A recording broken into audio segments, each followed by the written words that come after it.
मेरी daily video सबसे पहले देखने के लिए सब्सक्राइब के इस रेड बटन पर क्लिक करके बेल आइकन दबाइए।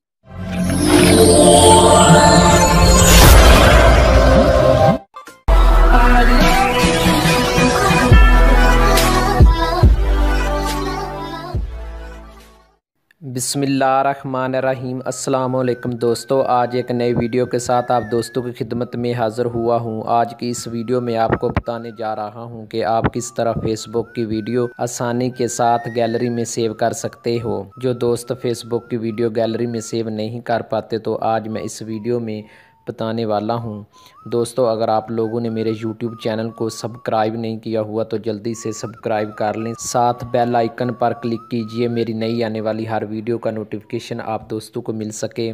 ठीक है दोस्तों, आप फेसबुक की वीडियो गैलरी में किस तरह सेव कर सकते हैं। इसके लिए आपको एक एप्लीकेशन की ज़रूरत पड़ेगी। उस एप्लीकेशन का नाम है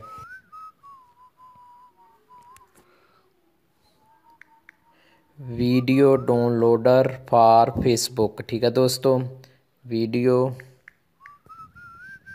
डाउनलोडर फॉर फेसबुक। ठीक है दोस्तों, आपने ये वाली एप्लीकेशन डाउनलोड कर लेनी है, इंस्टॉल कर लेनी है। ठीक है, इसके बाद इसमें आपने फेसबुक अकाउंट को लॉगिन करना है। ठीक है दोस्तों, इस वीडियो को लाइक ज़रूर करें। उम्मीद करता हूँ पिछली वीडियो की तरह ये वीडियो आप दोस्तों के लिए फ़ायदेमंद होगी। मज़ीद वीडियो के लिए मेरे YouTube चैनल को सब्सक्राइब लाजमी कर लें। अल्लाह हाफिज़।